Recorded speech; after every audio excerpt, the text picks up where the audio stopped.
So good evening प्यारे प्यारे बच्चों। आज हम लोग cell cycle and cell division के दूसरे लेक्चर में इंटरफेस पढ़ने जा रहे हैं। ठीक है, तो चलिए पढ़ते हैं। अब हम बात कर रहे हैं, मैंने आपको पढ़ाया था इंटरफेस, और इंटरफेस में हम लोग पढ़ रहे थे कि भैया ये मेटाबॉलिकली सबसे ज्यादा एक्टिव फेज है, इसी में सेल की ग्रोथ होती है, इसी में डीएनए डबल होता है, इसी में डीएनए का अमाउंट डबल होता है, लेकिन क्रोमोसोम की संख्या उतनी ही रहती है। अब बात आती है, इसी में प्रोटीन बनती है, लेकिन सब कुछ इसी में हो रहा है। साइटोप्लाज्म का अमाउंट बढ़ रहा है, न्यूक्लियस का अमाउंट बढ़ रहा है, सब कुछ इसी में हो रहा है। तो एक ही साथ सब हो रहा है क्या? नहीं। कुछ टाइम पे, जैसे जैसे समझो शादी तय होती है, तो शादी तय होती है तो जिस दिन शादी तय हुई उसी दिन से सब्जी आटा दाल चावल आके घर में रखा जाता है क्या? लेकिन सबसे पहले खरीदा जाता है सोना, ज्वेलरी।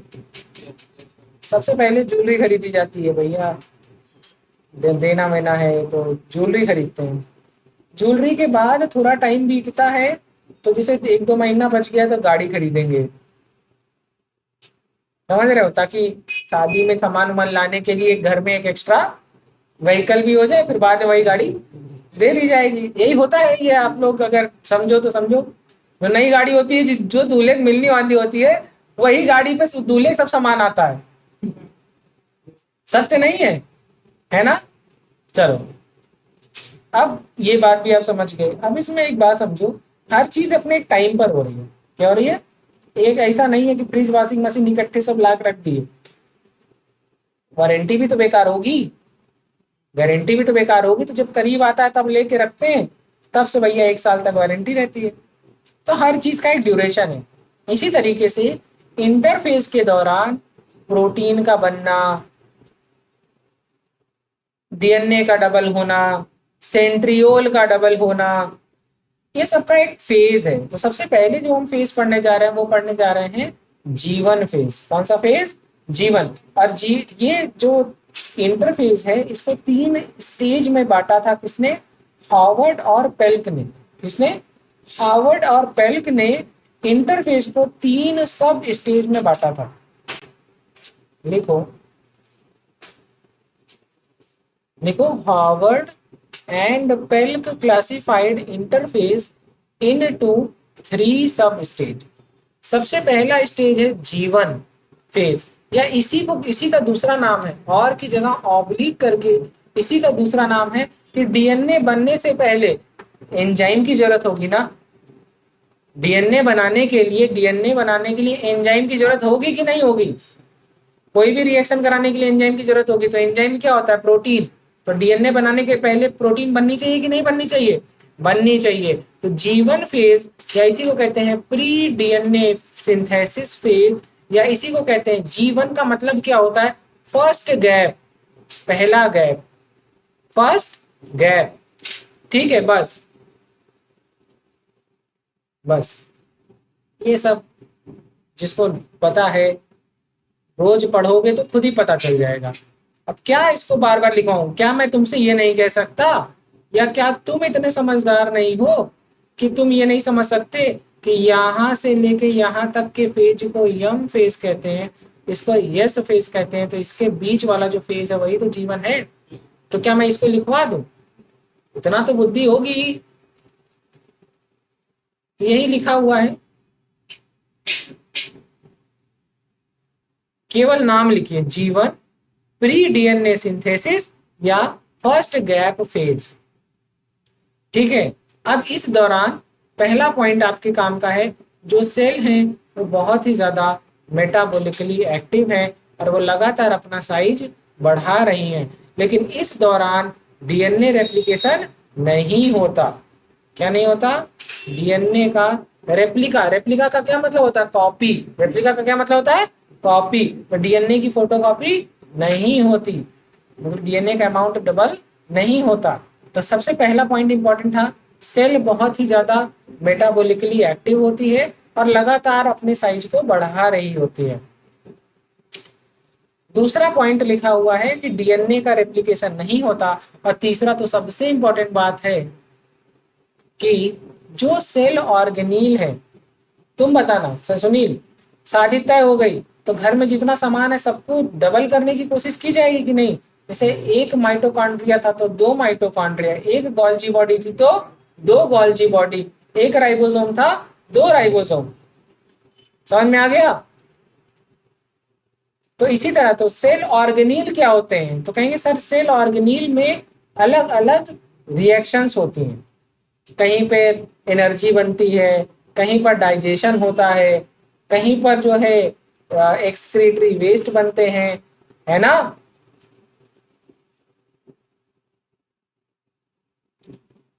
चलो खुशी तुम बताओ, कोई भी सेल कोई भी सेल जिंदा है ये कैसे पता चलेगा? कोई भी सेल जिंदा है ये कैसे पता चलेगा? कोई और बच्चा जो बता सकता है? कोई भी सेल जिंदा है ये कैसे पता चलेगा? किसके से? ग्रोथ से। अरे आज अभी देख रहे हो मेरी कोई सेल देख रहे हो तो सेल ग्रो करेगी तुरंत? सेल तो 24 घंटे में ग्रो कर रही है। तुम देख लो हमारी सेल, बताओ जिंदा है कि नहीं जिंदा है, कैसे बताओगे? वही तो वो बोल रहा है, तो 24 घंटे तक देखती रहो तो पता चलेगा। अरे साइटोप्लाज्म, इससे अगर कोई भी सेल जिंदा है तो उसमें साइटोप्लाज्म होगा, और कोई भी सेल जिंदा नहीं है तो उसमें साइटोप्लाज्म नहीं होगा। जिस सेल का साइटोप्लाज्म खत्म हो जाता है वो मर जाती है। इसको नहीं पता था वो लिख ले कहीं। सेल वही जिंदा होगी जिसमें क्या प्रेजेंट होगा? साइटोप्लाज्म। तो सेल की संख्या बढ़ रही है, और देखो यही इंपॉर्टेंट है। और क्या बन रहा है? तो कहेंगे अलग अलग तरीके का आरएनए और प्रोटीन। ठीक है, तो सेल सबसे ज्यादा ग्रो करती है जीवन स्टेज में, तो लिखा है सेल ग्रो मैक्सिमम इन जीवन स्टेज। जितनी भी बातें लिखी थी सब इंपॉर्टेंट है, आप नोट कर लीजिए। हाँ, पॉइंट वाइज लिख लीजिए, 2 पॉइंट 3 पॉइंट बना के लिख लीजिए। तो लिखा है नया प्रोटोप्लाज्म बन रहा है और सेल का साइज भी बढ़ रहा है। ये पूरा पॉइंट लिखिए, मैं वैसे भी बहुत कम लिखवा रहा हूँ, परेशान मत होइएगा। अभी आपको लग रहा है थोड़ा ज्यादा लिखवा दिया आज ना, बट नहीं लिखवाऊंगा, परेशान मत होइए। एक बार लिख लीजिए, उसके बाद नहीं लिखवाएंगे। हो गया?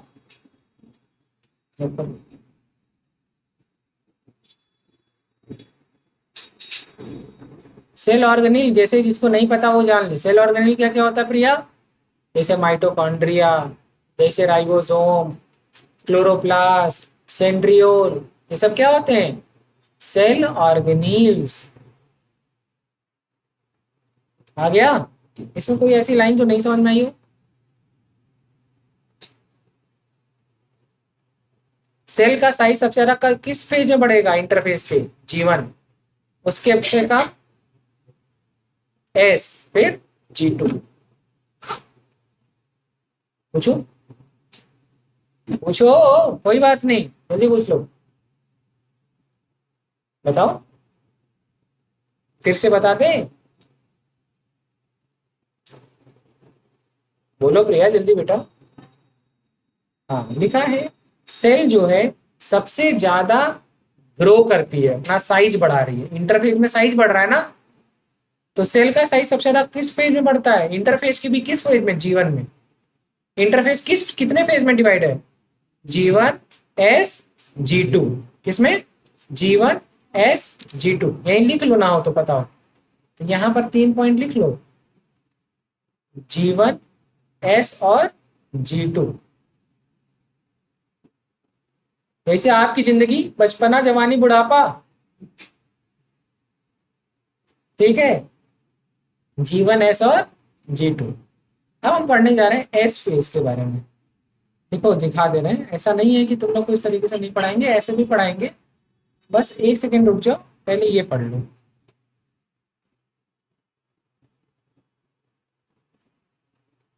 S phase. एस का मतलब क्या होता है? सिंथेसिस। जी का क्या मतलब था? गैप। क्या था? गैप 1 G1, गैप 2 G2, और एस फेज का मतलब यहाँ पर क्या बन रहा है, डीएनए क्या बन रहा है। तो लिखो, हेडिंग डाल, लिखो। अब मैं लिखवाऊं, बहुत ज्यादा लिखना पड़ रहा था ना, तो मैं लिखवाता हूँ। चलो हेडिंग डालो, एस फेज। एस या ऐसे लिखा जाता है, डीएनए सिंथेसिस फेज। एस या डीएनए सिंथेसिस फेज। अब इसमें जो सबसे पहला पॉइंट है यहां पर है, सबसे पहले होता है डीएनए रेप्लिकेशन। रेप्लिका का क्या मतलब होता है, कॉपी बनाना।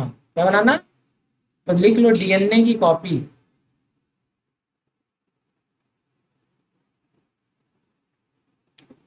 अब डीएनए रेप्लिकेशन के दौरान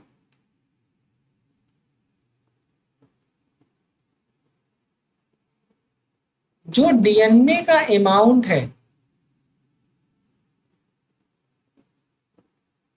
जैसे मान लो मैं डीएनए के अमाउंट को कह रहा हूं 2C, तो क्या हो जाएगा, डबल हो जाएगा।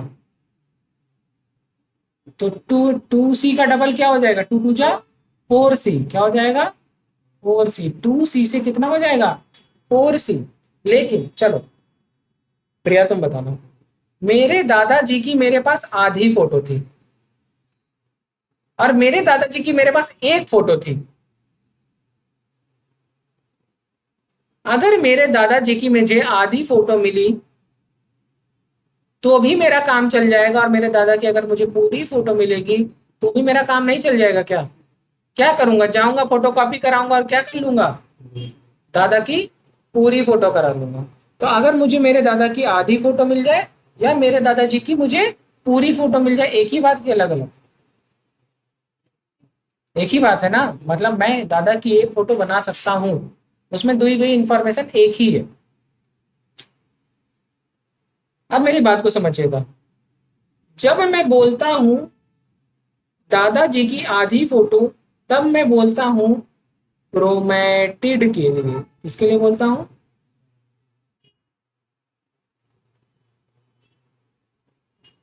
और जब मैं बोलता हूं दादा की पूरी फोटो, तब मैं बोलता हूं क्रोमोसोम के लिए। इसके लिए, अगर क्रोमेटिड पर यहां पर कैपिटल ए लिखा है तो यहां पर भी कैपिटल ए ही लिखा होगा और यहां पर भी कैपिटल ए ही लिखा होगा। अगर मैं इसको पढ़ता हूं तो भी वही इंफॉर्मेशन, इसको पढ़ता हूं तो भी वही इंफॉर्मेशन। यहां तक बात समझ में आ गई। लाइव क्लास में जितने भी प्यारे बच्चे हैं सबको समझ में आ रहा है, सब लोग जरूर समझिए। अब मेरी बात को समझो, क्रोमेटिड बोलूं क्रोमोसोम बोलूं, कोई फर्क पड़ रहा है क्या। मेरे पास दो क्रोमेटिड है, मेरे पास दो क्रोमोसोम है, इसका मतलब मेरे पास, ये मुझे पता है कि यहां पर लिखी हुई इंफॉर्मेशन सेम है। एक ही चीज को दो बार लिख दोगे तो बदल जाएगा क्या। एक चीज चाहे एक बार लिखी हो, एक चीज चाहे दो बार लिखी हो, मतलब तो वही। हाँ समझ में आ गई। तो जब मैं बात करता हूं डीएनए का कंटेंट अमाउंट डबल होना, तो यही क्रोमेटिड किस में बदल जाता है, क्रोमोसोम में। कहीं लिख लो साइड में, यही बना लो, तो यहाँ लिख लो इसका अमाउंट मान लो 2C है, तो अब अमाउंट क्या हो गया, डबल हो गया, वजन डबल हो गया ना, वजन तो डबल हो गया ना। लेकिन लिखी हुई इंफॉर्मेशन भी डबल हो गई क्या। अगर यहाँ पर प्लॉइडी है 2N, यहाँ भी प्लॉइडी होगी 2N। समझ में आई, नहीं समझ में आ गया। यहाँ पर यही बात लिखा है कि डीएनए का अमाउंट तो डबल हो जाएगा, लेकिन डीएनए का जो नंबर है, डीएनए का नंबर, या आप कह सकते हैं क्रोमोसोम की संख्या,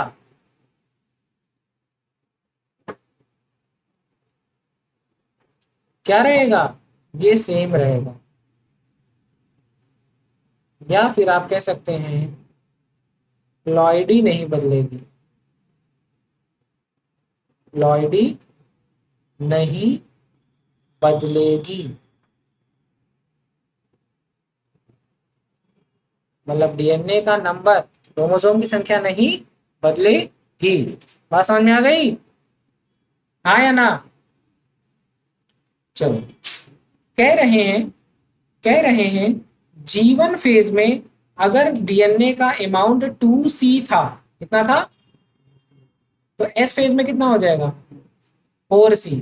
लेकिन अगर डीएनए का नंबर या क्रोमोसोम का नंबर G1 फेज में 2N था, तो एस फेज में कितना रहेगा 2N, और G2 में कितना रहेगा 2N, और एम फेज में कितना रहेगा 2N।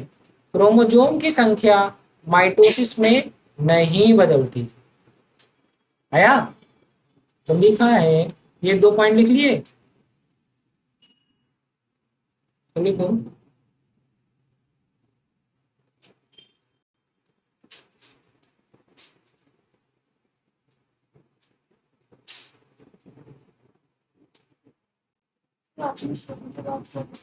Chromosome number is same in G1 S ploidy. Ploidy का मतलब होता है, जैसे आपने सुना होगा डिप्लॉइड, ट्रिप्लॉइड सुना है, तो इसको कहते हैं प्लॉइडी।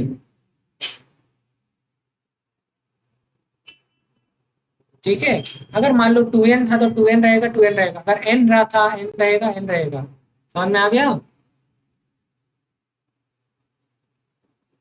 तो हमको क्या समझ में आ गया, लेकिन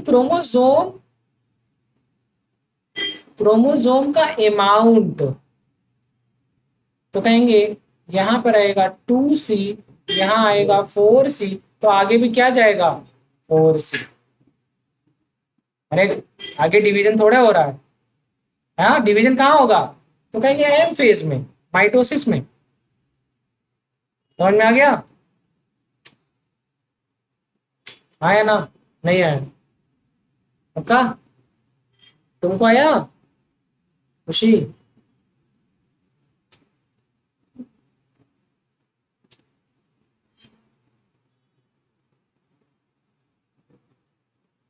समझ में आ गया? तो एक बात तो मैंने आपको पूरा पढ़ा दिया कि डीएनए का रेप्लिकेशन होता है। दूसरा पॉइंट लिखो,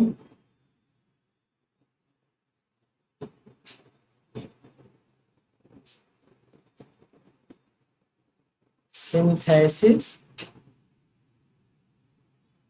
ऑफ हिस्टोन प्रोटीन।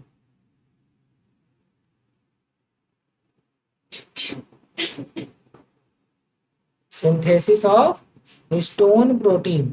और एक पॉइंट और लिख लो, सेंट्रियोल डुप्लीकेशन। सेंट्रियोल की संख्या भी डबल हो जाती है। Centriole duplication.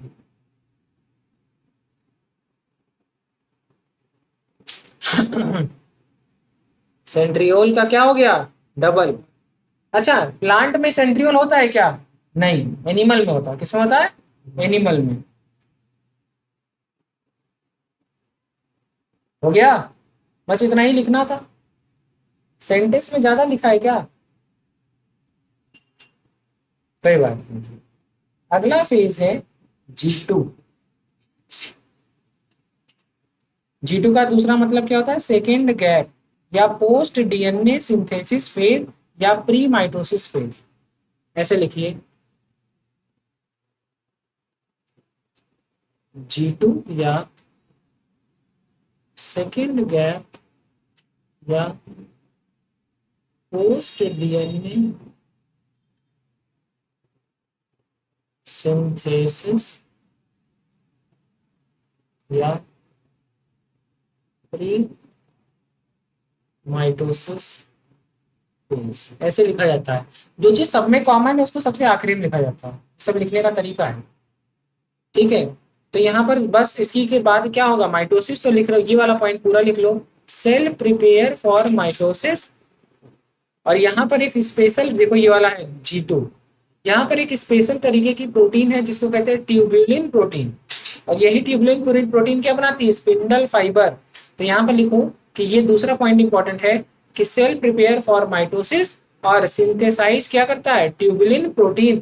ट्यूबुलिन प्रोटीन क्या बनाती है, तो लिखो फॉर्म स्पिंडल फाइबर।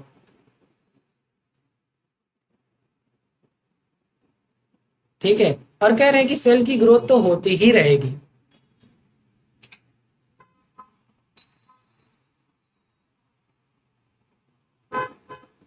बहुत अच्छा पॉइंट लिखवा दिया है मैंने आपको।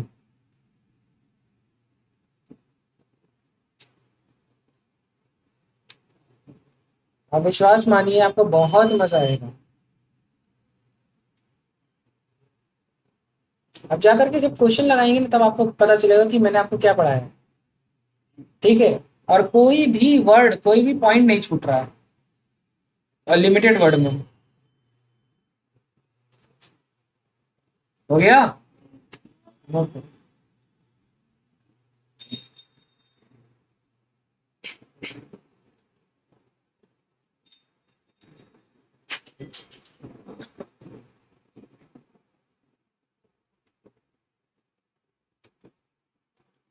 बढ़ जाए आगे।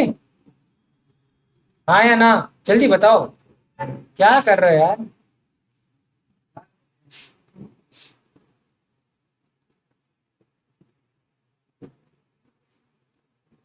देखो, हार्ट की जो सेल है वो एक बार बन जाती, दोबारा बनती नहीं है।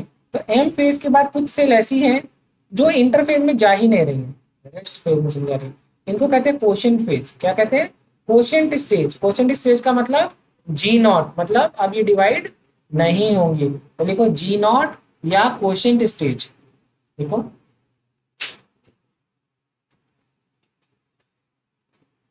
एक बात बहुत अच्छी लगी है कि कोई भी, जैसे तुम बताओ ना, अभी तुमको कल भी पढ़ाया था कि एक लेडी प्रेग्नेंट थी, अब दोबारा तुरंत प्रेग्नेंट हो गई कि पहले रेस्ट में गई? रेस्ट में गई। जो रेस्ट का टाइम 6 महीने था, उसको क्या कहते हैं? जी नॉट। क्या कहते हैं? तो कभी भी इंटरफेज में जाने से पहले सेल किस में जाती है? रेस्ट फेज में। तो लिखा है कि ऐसा नहीं है कि सेल डिवीजन के तुरंत बाद ही सेल दोबारा डिवाइड हो जाएगी। सेल पहले किस में जाएगी? रेस्ट में, और या क्वेश्चन फेज में। फिर अगर उसको जरूरत लगेगी तो किस में जाएगी? जीवन में। तो लिखो what is quotient stage in cycle. Quotient stage या इसी को जी नॉट स्टेज कहते हैं। तो लिखो, ऐसे लिखो, जी नॉट या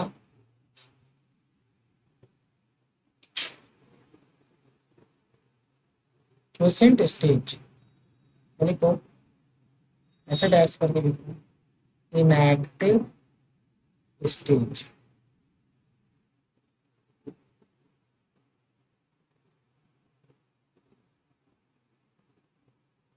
ऐसे लिखो, एम फेज, इसके बाद जी नॉट फेज, फिर लिख लेना जी1 फेज, फिर एस फेज,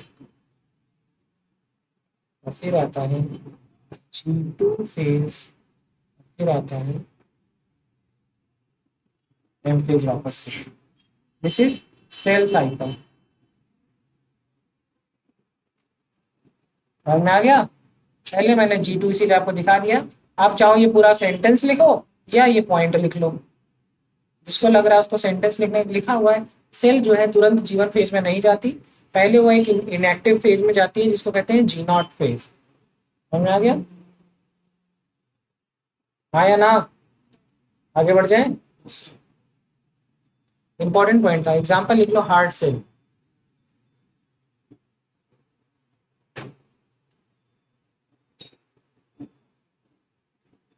ठीक है, रोमान समझ में आ रहा है? गोविंद, हाँ या ना?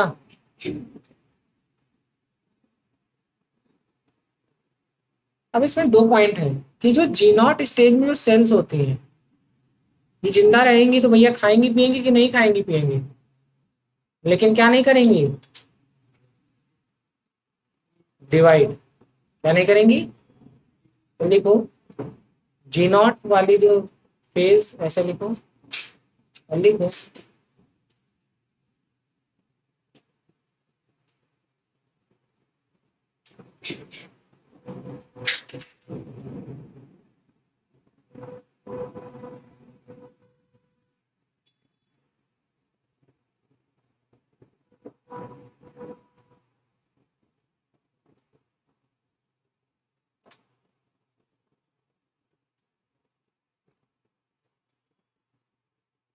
ठीक है, बस एक ही पॉइंट लिखो। तो खाली एक बात लिखो,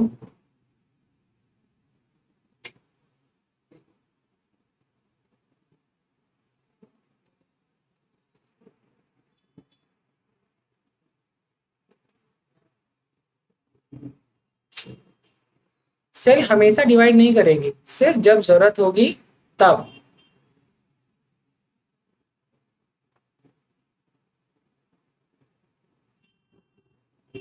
जब जरूरत होगी तब। टू रिप्लेस सेल, ठीक है,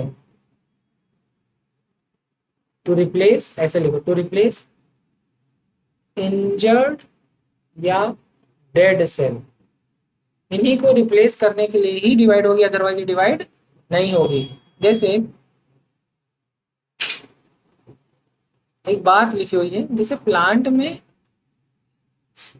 हेप्लॉइड सेल भी डिवाइड करती है और डिप्लॉइड सेल भी। मतलब ये कभी आपसे सवाल आ जाए कि माइटोसिस क्या सिर्फ डिप्लॉइड में होता है या हेप्लॉइड में भी होता है, तो कहेंगे दोनों में होता है। लेकिन मियोसिस हमेशा सिर्फ किस में होगा? डिप्लॉइड, डिप्लॉइड में। हेप्लॉइड में होगा, पता चला एक न्यूक्लियर, एक क्रोमोसोम है, वो आधा दोगी, क्रोमोसोम की संख्या आधी होनी है। इसका ये मतलब थोड़े है कि एक का आधा कर दोगे, दो का आधा एक होता है। हाँ, कहें कि हमारे शरीर में 3.5 क्रोमोसोम है, हाँ कैसा लगेगा? 3 पेयर और 3 में अंतर है भैया। 3 पेयर है मतलब 6, और 3 है मतलब सिर्फ 3 है। तो कहने का मतलब क्या है? पेयर का आधा होना क्या हो गया? क्रोमोसोम की संख्या आधा हो गई। तो पेयर कहाँ पे होता है? जाइगोट में या किसी सेल में नॉर्मल। और क्रोमोसोम की संख्या आधा कहाँ होती है? गैमीट में। कहाँ? जैसे स्पर्म हो गया, ओवम हो गया, इनमें क्रोमोसोम की संख्या क्या होती है? 46 होती है, 23, 23। ये देखो यहाँ पे सीखने को है, कुछ खास नहीं लिखा हुआ है, देखते देख लोगे डायग्राम खुद ही समझ जाओगे। लिखा देखो, यहाँ से पढ़ना तुम सीखो, जीवन से। सबसे बड़ा है कि नहीं जीवन, उसके बाद ऐसे जीतो, ऐसे लिख लो साइज, जीवन एस, G2 सबसे छोटा है M। साइज या ड्यूरेशन, ड्यूरेशन मतलब कितना टाइम लगेगा। सबसे ज्यादा टाइम लगेगा जीवन में, फिर लगेगा एस में, फिर G2 में, और सबसे कम लगेगा M में। अब एक बात लिखी हुई है कि जीवन फेज में ग्रोथ बढ़ेगी, न्यूट्रिएंट, सेल का साइज, ठीक है। G2 में क्या होगा? सेल का साइज बढ़ेगा, फिर से डीएनए डैमेज का, डीएनए का रेप्लिकेटेड डीएनए मिलेगा। यहाँ पे लिखा है मेटाफेज एनाफेज ट्रांजिशन, मतलब मेटाफेज से एनाफेज। अभी तो पढ़ा ही नहीं मेटाफेज से एनाफेज, तो क्या बताओगे? चलो मैं दिखाता हूँ, पढ़ाओ आगे, बस उतना लिखना है, साइज और ड्यूरेशन। एक शब्द है, अब आ गई माइटोसिस, एम फेज। कौन सा फेज? एम फेज या माइटोसिस। हेडिंग डालो, माइटोसिस या एम फेज।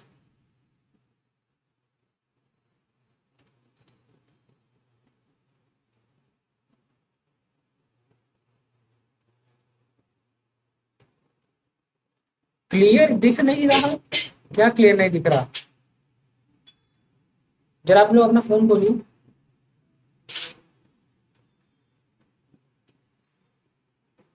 ठीक है, ये जो माइटोसिस या एम फेज है, दिस वाज गिवन बाय, किसने दिया था? कहीं सर फ्लेमिंग साहब ने। दिख रहा है? हाँ, क्या नहीं दिख रहा? व्हाइट वाला कि येलो वाला?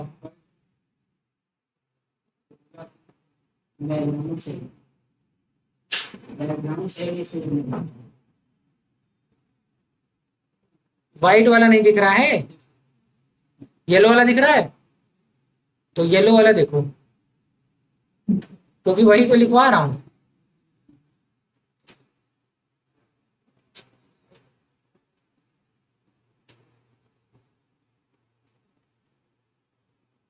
एम फेस किसने दिया था? फ्लेमिंग ने। किसने दिया था? फ्लेमिंग ने। अब मेरी बात को समझिए,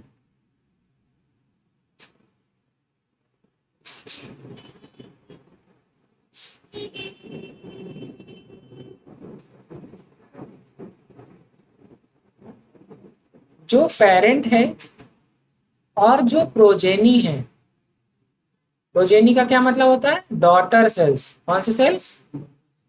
क्या होगा? लिखेंगे जेनेटिकली सिमिलर। दिख रहा है कि नहीं? ला देखें।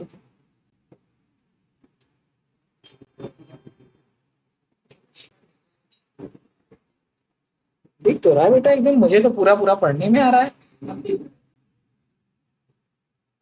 ठीक है, जेनेटिकली क्या होगा? सिमिलर होगा।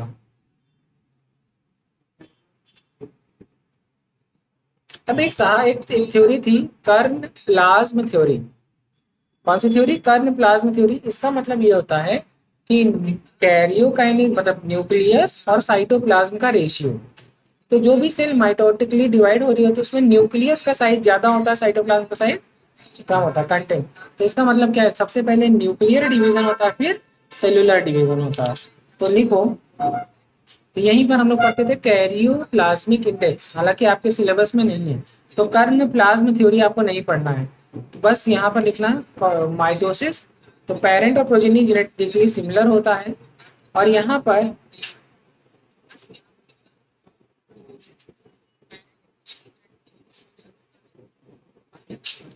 माइटोसिस में दो फेज होती है, एक होता है कैरियो काइनेसिस और दूसरा होता है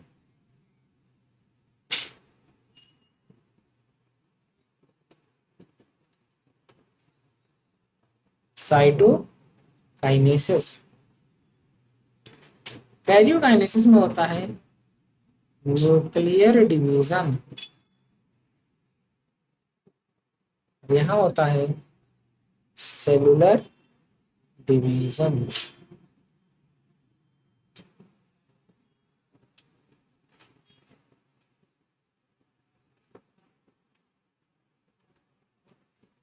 समझ में आ गया? हाँ या ना?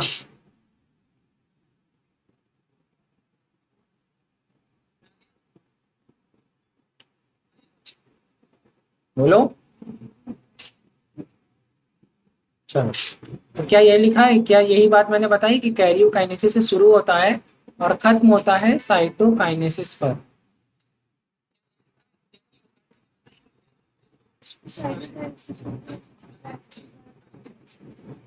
Cellular division. कौन सा डिवीजन? ठीक है।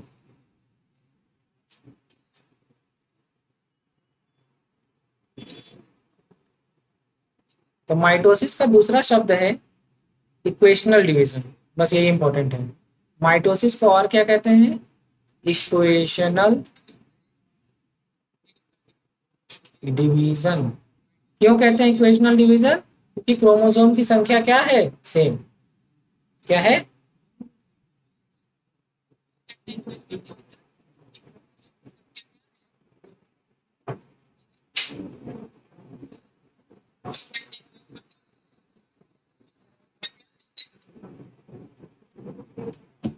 बस आगे बढ़े। चलो, नहीं केवल जितना बोलना सिर्फ उतना। ठीक है। माइटोसिस में कोई भी इवेंट के दौरान हर चीज क्या होती है? वापस से रीऑर्गेनाइज होती है। और लिखा हुआ है कि जो क्रोमोसोम की संख्या है पेरेंट और प्रोजेनी में क्या है? सेम। पढ़ा चुका हूं, इसीलिए इसको क्या कहते हैं? Equational division.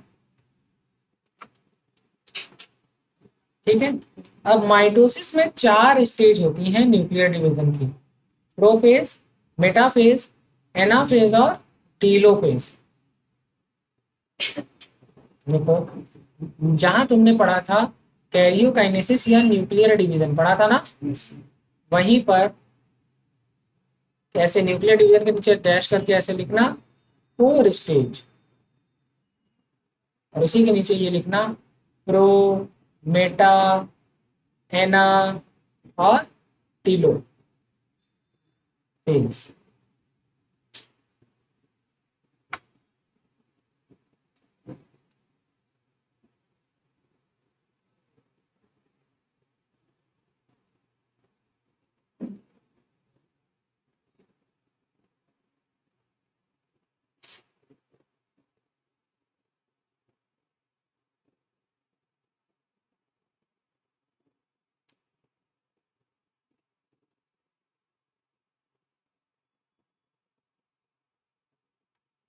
ठीक है,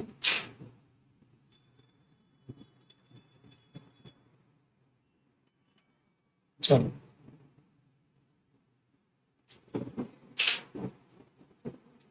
ये देखो, देखो पुराने में मैंने पढ़ाया था सेंट्रियोल डुप्लीकेशन, पढ़ाया था कि नहीं पढ़ाया था? किसमें पढ़ाया था? कहीं एस फेज में आया ना? तो जरा देखो दो सेंट्रियोल आ गए कि नहीं?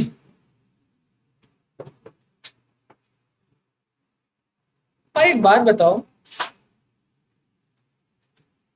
कोई भी लेडी प्रेग्नेंट है तो जितने काम करी सारे काम उसको करने दिया जाएगा कि रोक दिया जाएगा? तो इसका मतलब जो भी सेल डिवीजन में पार्टिसिपेट कर रही है, सुनना मेरी बात को, जो भी सेल डिवीजन में पार्टिसिपेट कर रही है वो कोई काम वाम करेगी कि नहीं करेगी? नहीं करेगी।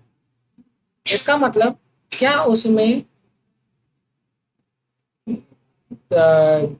माइटोकॉन्ड्रिया, गोल्जी बॉडी, ठीक है, जो भी और सेल ऑर्गेनील्स हैं उनकी जरूरत है कि नहीं है? नहीं है। और वो एक्टिवली क्या काम करेगी? कहेंगे सेल डिवीजन के लिए अपने आप को तैयार करेगी। इसी तरीके से माइटोसिस के प्रोफेज में सबसे पहले क्या होता है? Nuclear condensation. और न्यूक्लियर कंडेंसेशन के दौरान जितने भी सेल ऑर्गेनील होते हैं सब खत्म हो जाते हैं, हट जाते हैं, क्योंकि उनकी जरूरत नहीं है। दूसरा काम होता है जितने भी न्यूक्लियस मेम्ब्रेन है वो सारी मेम्ब्रेन हट जाती हैं, ताकि वो, और न्यूक्लियस कहाँ पर, क्रोमोसोम कहाँ पर आ जाता है? साइटोप्लाज्म में। और जो उलझा हुआ न्यूक्लियस होता है वो क्या होने लगता है? सुलझने लगता है।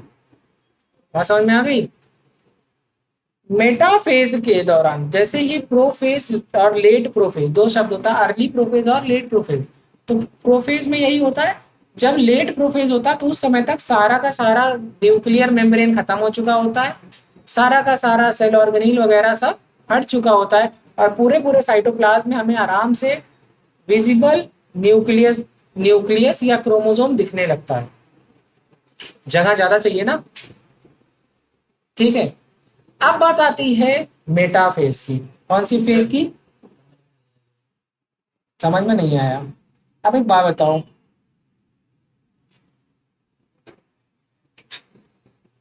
तुम्हारे यहाँ बर्थडे पार्टी है, क्या है? बर्थडे पार्टी है। अब जब तुम्हारे घर में बर्थडे पार्टी है तो तुम्हारे घर में लोग आएंगे, तुम अपने ड्राइंग हॉल को खाली करोगे कि उसमें सामान और भर दोगे? क्या करोगे? खाली, ताकि थोड़ा स्पेस बन जाए, क्या हो जाए? तो किसी भी गेस्ट हाउस में, बेटा तुम्हारा फोन आ रहा है,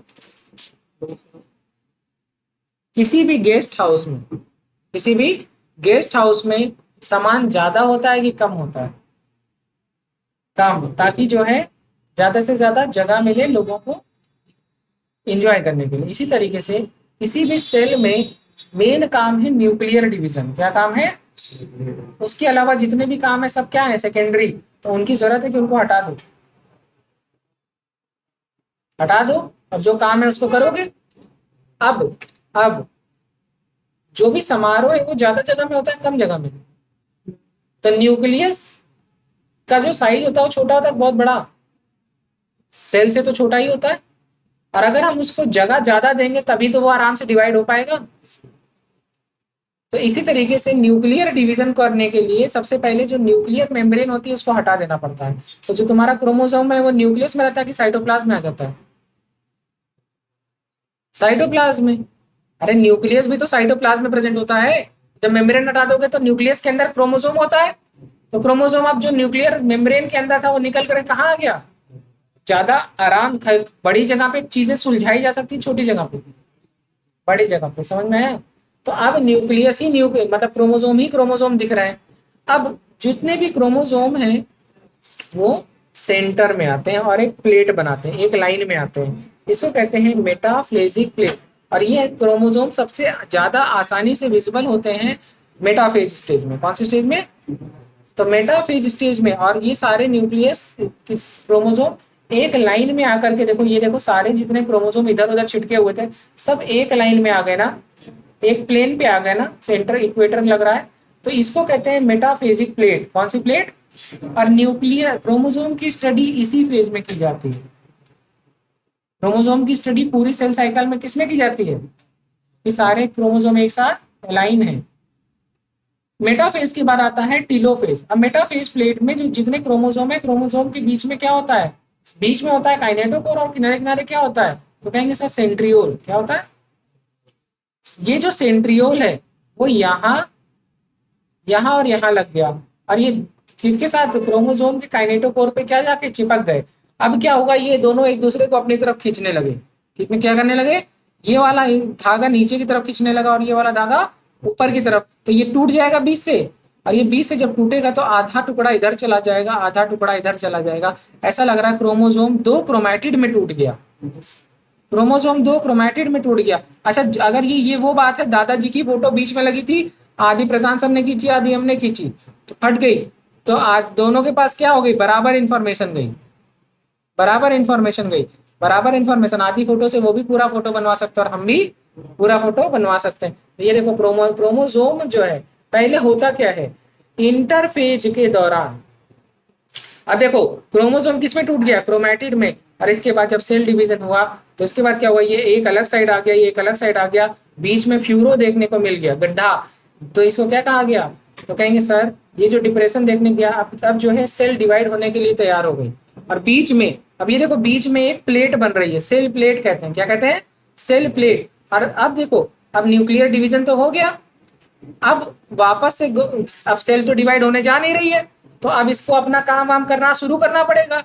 तो वापस से जो न्यूक्लियस है उसके ऊपर न्यूक्लियर मेम्ब्रेन आ जाएगी, वापस से गोल्जी बॉडी आ जाएगा, वापस से एंडोप्लाज्मिक रेटिकुलम आ जाएगा, वैक्यूल आ जाएगा, ताकि अब सेल फंक्शनल हो जाए, डॉटर सेल बन जाए। और इसके बाद ये मेटाफेजिक प्लेट आगे बढ़ के बढ़ेगी और ये दो भाग में टूट जाएगा। इसको कहते हैं साइटोकाइनेसिस। और साइटोकाइनेसिस के दौरान अब बताना, ये जो सेल है, इस सेल के अंदर क्रोमोसोम है कि क्रोमैटिड?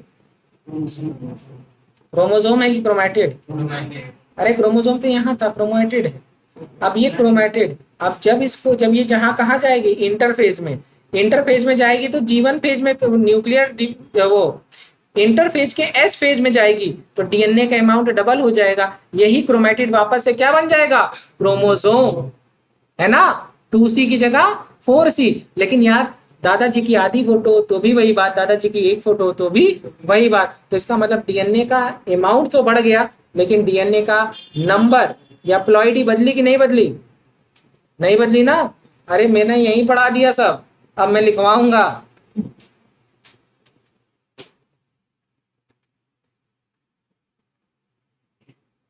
लिखा हुआ है कि एस और G2 की फेज के बाद एम फेज की सबसे पहली फेज कौन सी है? प्रोफेज।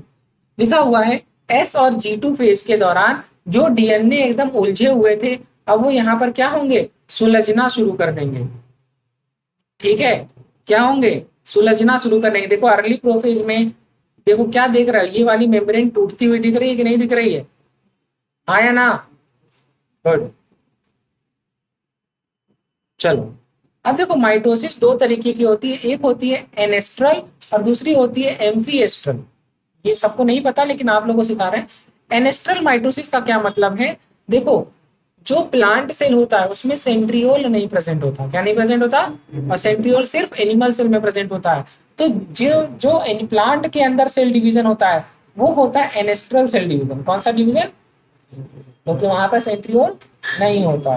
लेकिन जो एनिमल सेल होता है उसमें क्या प्रेजेंट होता है? सेंट्रियोल। तो वहां पर जो सेल डिवीजन होता है उसको कहते हैं एम्फी एस्ट्रल या astral cell division, astral mitosis. बस ऐसे साइड में कहीं लिख लो, ऐसे लिखो प्लांट सेल, लिखो सेंट्रियोल एब्सेंट, तो लिख लो एन एस्ट्रल माइटोसिस बस। और एनिमल सेल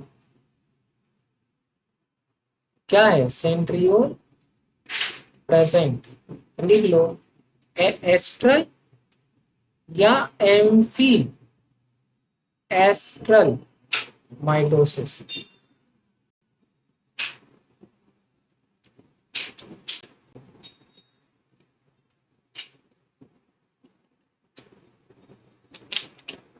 सा हो गया, हाँ या ना?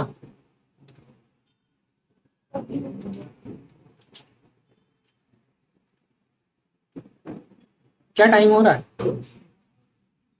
टाइम अब बचा है? अभी तो है टाइम। बच्चों जो मैं लिख रहा हूँ वो क्लियर दिख रहा है कि नहीं?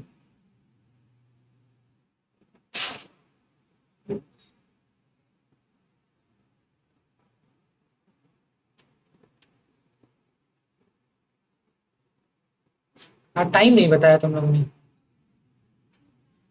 6:04। अच्छा, चलो समझ में आ गया ये। ठीक है, लिखेंगे इसके बारे में नेक्स्ट क्लास में प्रोफिल। अब देखो माइटोसिस खत्म। अब मेरी बात समझना, कल की क्लास में अगर एक्स्ट्रा क्लास लगती है तो कल की क्लास में माइटोसिस खत्म। और माइटोसिस जो है वो मियोसिस सेकेंड सेम है। तो हमको क्या पढ़ना है इसके बाद? सिर्फ मियोसिस फर्स्ट। क्या पढ़ना है? जो जो मियोसिस सेकेंड है वो माइटोसिस ही है, सिखा देंगे। और उसके बाद cell cycle, cell division chapter, Monday को ये चैप्टर खत्म हो जाएगा। और फिर हम लोग ट्यूसडे से बहुत शानदार चैप्टर बायोलॉजिकल क्लासिफिकेशन पढ़ना शुरू करेंगे, है ना? Thank you. देखो बहुत तगड़ा लिखा है, देखो।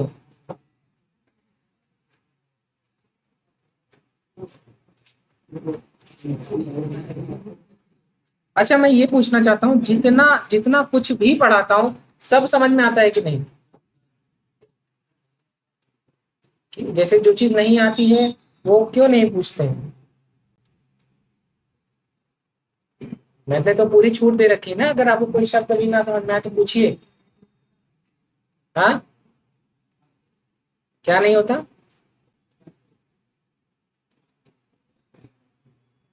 क्या नाम है, नुमान? सब समझ में आया?